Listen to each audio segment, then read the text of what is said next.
Não tá sendo fácil ser mãe nessa quarentena. Meu Deus do céu, que falta me faz um irmão pra Clara. Sinceramente, é o fim da educação perfeita. Se você também é pai ou mãe e tá na iminência do surto 24/7, já vai deixando o seu like aqui nesse canal, nesse vídeo, já vai se inscrevendo, porque olha, não tá sendo fácil pra ninguém. E se você é desse tipo de pessoa que viu eu falando essas coisas aqui e pensou, meu Deus, como ela deve ser uma péssima mãe. Meu Deus, ela não ama a filha dela. O que é isso? Que mãe é essa que teria coragem de falar essas coisas? Que bom que você está aqui. Eu fico feliz que você esteja presente. Esse vídeo é especialmente para pessoas como você, porque é pessoas como você que ainda acredita na romantização da maternidade e na mãe santa. E isso só traz prejuízo para a criança, para a mãe, para o pai e talvez até para você, que nem é pai ou mãe, porque geralmente quem pensa assim nem teve filho ainda ou não está muito envolvido na criação. É o seu caso? Fica aí até o final, vamos conversar sobre isso. Já prepara para deixar seu comentário aqui me contando se você mudou ou não de opinião e se você ainda acha que eu sou uma péssima mãe. Se você achar, tá tudo bem, porque o que importa mesmo é como eu me sinto e como a Clara se sente especialmente.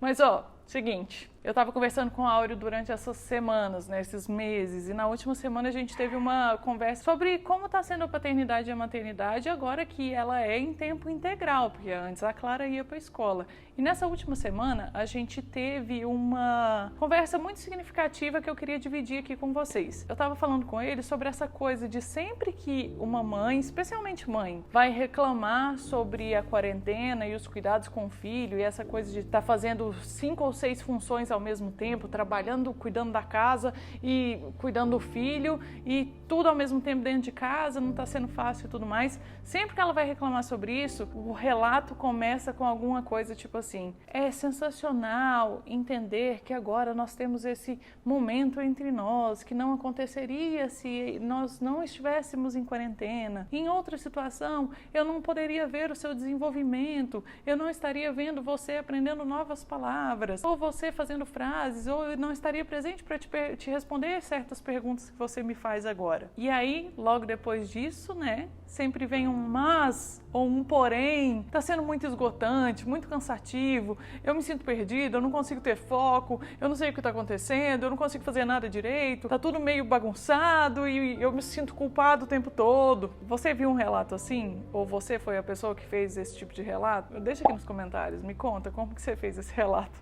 Ou se você já presenciou isso acontecer, principalmente no Facebook e no Instagram, tá rolando muito. E aí o que eu comentei nessa conversa foi, eu não consigo compreender por que que essas duas coisas, elas têm que estar interligadas o tempo todo. Por que que quando uma pessoa vai reclamar dos martírios da maternidade ou paternidade integral e conjunta a várias outras funções, ela primeiro tem que fazer esse meia-culpa de tipo, é maravilhoso. E aí como se esse maravilhoso sobrepusesse todas essas questões complicadas, sabe? Como se eles fossem maiores do que essas questões. E a primeira coisa que eu não compreendo é que essas coisas tenham que ter medidas e que exista essa obrigatoriedade da magia da maternidade ou paternidade ser algo que vale a pena todas as outras coisas. Sabe quando você não sabe se você quer ter filho ou não? E eu tenho certeza que tem muita gente aqui que não tem filho e está assistindo esse vídeo. Vocês sempre comentam, inclusive comenta aqui.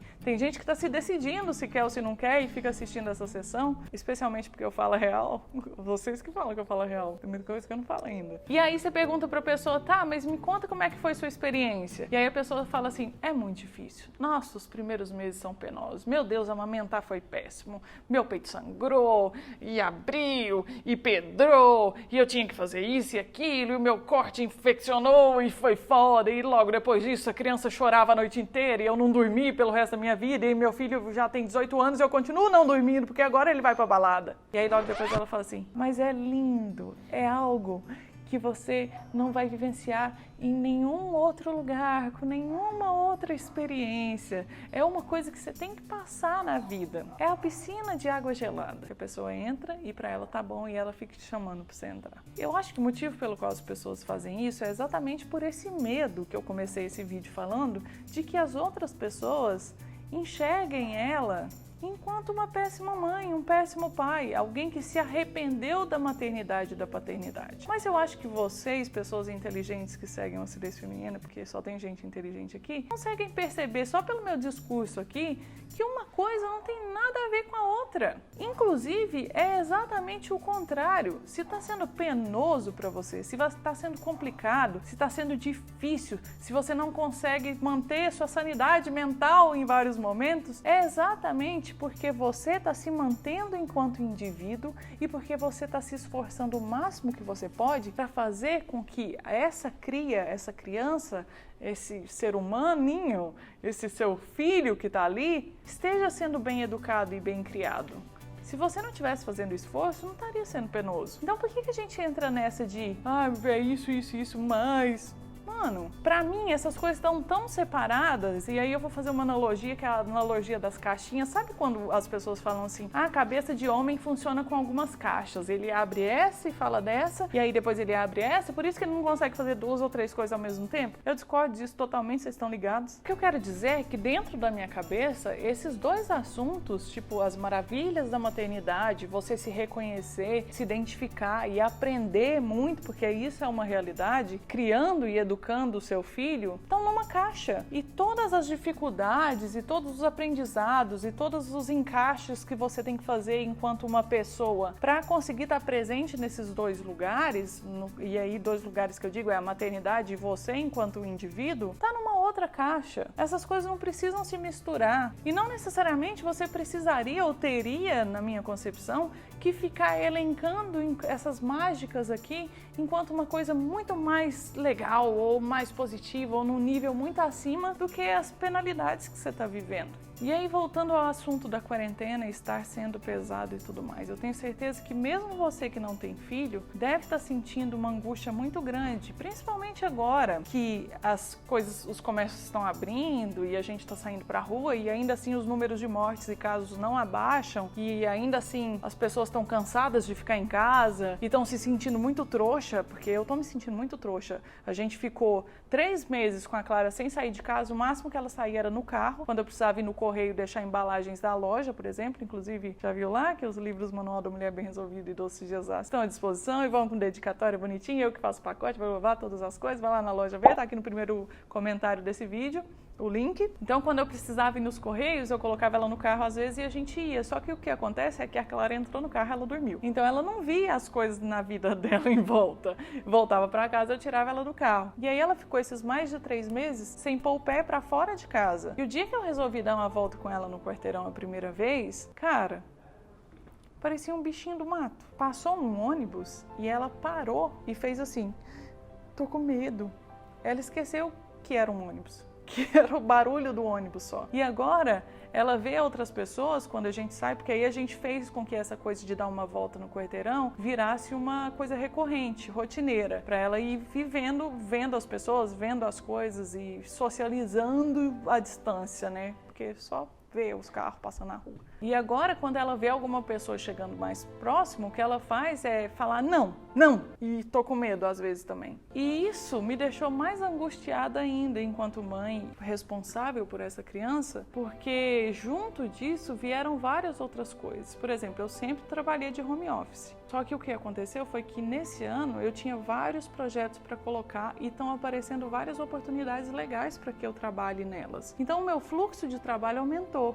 Eu tinha gente me ajudando no escritório, eu tinha pessoas próximas aqui dentro de casa o tempo inteiro resolvendo coisas para mim, coisas que eu não tenho agora. Então eu tive que assumir mais trabalho de outras pessoas que estão trabalhando dos seus home offices e ao mesmo tempo o meu fluxo de trabalho aumentou por causa de outras oportunidades que eu estou assumindo. Porque, gente, né, sou autônoma, empresária, mas também conhecida como não sei quanto vou ganhar no próximo mês. Então, tudo quanto é oportunidade, e se você é autônomo e sabe disso, mesmo quem está num trabalho fixo, é assim. Se a oportunidade passa e você acha que ela é interessante, você tem que ir atrás dela, né? Acatar, pegar, para fazer a coisa viver e sobreviver durante muito tempo. E fora isso, de início, especialmente nos primeiros meses, eu tinha uma cobrança muito grande de manter ela num ritmo em que ela gastasse energia, em que ela fosse descobrindo outras coisas mesmo mesmo dentro de casa, que ela conseguisse socializar de alguma maneira com outras pessoas. E a gente teve esse cuidado durante os primeiros meses, e o pessoal da escola sempre manda os exercícios, atividades, a gente estava fazendo com ela, mas minha sogra também estava aqui ajudando a gente. Isso facilitava bastante, porque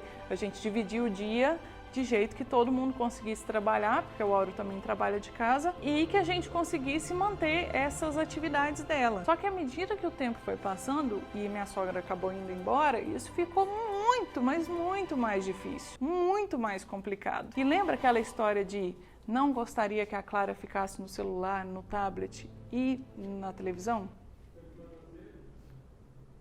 Eu mando a real para vocês, então estou aqui para te contar que isso não é verdade mais. A Clara fica no celular, ela fica no tablet e ela fica na televisão. O que a gente faz é tentar fazer com que ela fique o menor tempo possível. Inclusive, não sei se vocês conseguem ver lá atrás, a gente até comprou um pula-pula para ela gastar a energia dela e fazer outras coisas. Eu comprei um saco de areia para ela poder brincar na areia dentro de casa. Eu tenho convidado ela para fazer várias coisas, por exemplo, me ajudar a lavar a louça, para ficar comigo, atividades do dia a dia que a gente precisa fazer, ela adora fazer junto e a gente faz, tipo, bater um bolo, fazer suco, gelatina, limpar o chão e etc. Mas ainda assim não são as atividades que uma criança tem que fazer e ainda assim ela perdeu toda aquela sociabilidade com outras crianças e com outras pessoas. E é aí que eu tô querendo dizer que acabou a educação perfeita e ideal. Não existe mais. E durante muito tempo eu me relutei muito para entender que teria que ser assim agora. Mas agora eu já estou mais em paz comigo mesma, compreendendo que não tem outro jeito, que é assim que depois a gente vai correr atrás para tentar fazer com que ela recupere todas essas coisas que deveriam estar sendo feitas agora. E além disso, eu comecei a pensar, gente, ela tem 2 anos e meio, ela ainda tem muita coisa para viver e muita coisa para descobrir. E junto a isso,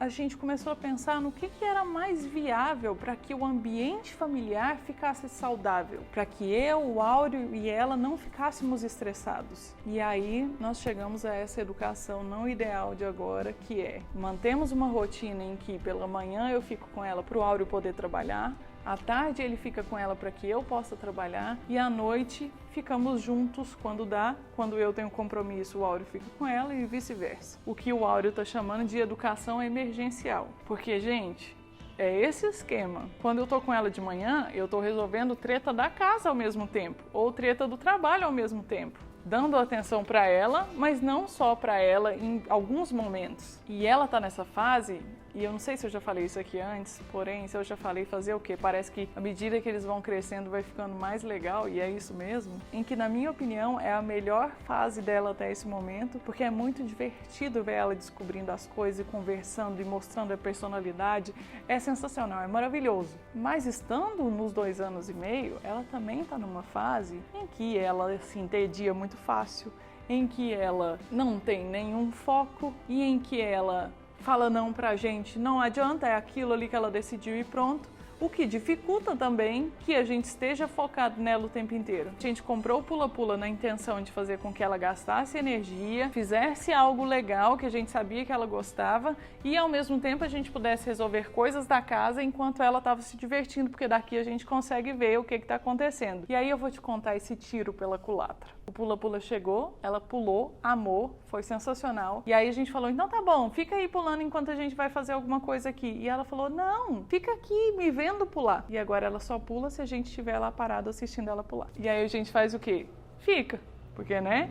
Tem que dar atenção para a criança. E aí eu tô falando isso tudo com vocês aqui agora, primeiro porque eu queria colocar essa história da gente pensar se uma coisa tem mesmo que sobressair a outra em relação às dificuldades e às magias da maternidade e paternidade. E segundo, para que muitas mães e pais que estão do lado de lá entendam que a gente está vivendo essa angústia, essa culpa e essa educação emergencial do jeito que dá também. Porque eu sei que tem muita influenciadora mãe e pai por aí que fica mostrando, falando um mundo perfeito em que ela tá brincando com a criança dela o dia inteiro. Não tá, meu amigo. Não tem quem tá conseguindo fazer isso, não. Principalmente porque quem não tem filho ou filha em casa, criança, alguém para cuidar, um idoso, avô, pai, mãe, alguém doente, já está vivendo uma angústia pesada da própria pandemia, da quarentena, das notícias que você fica sendo bombardeado o tempo inteiro.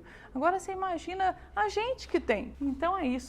Sintam-se abraçados à distância e saibam que eu demorei muito tempo a chegar à conclusão de que tá tudo bem ter essa educação emergencial em que a gente vai do jeito que dá. E não só a educação emergencial, como também a administração pessoal e do trampo emergencial, de que a gente vai resolvendo do jeito que dá e tentando aproveitar o que acontece do jeito que dá. Até porque todas as outras opções alguém sairia perdendo. E em todas essas seria mais de uma pessoa. E uma dessas pessoas seria sempre eu. Não sei se vocês pensaram assim também, mas aqui em casa é assim que é. Eu vejo vocês terça-feira num Tati Resolve aqui que tá sensacional. Esses aqui são todos os membros desse canal. Se você quiser fazer parte dos membros dessa comunidade maravilhosa e fortalecer o meu trampo, tem um botão aqui embaixo escrito Seja Membro. Clica, assiste o videozinho explicando as vantagens e vem me ajudar no trampo aí. Valeu!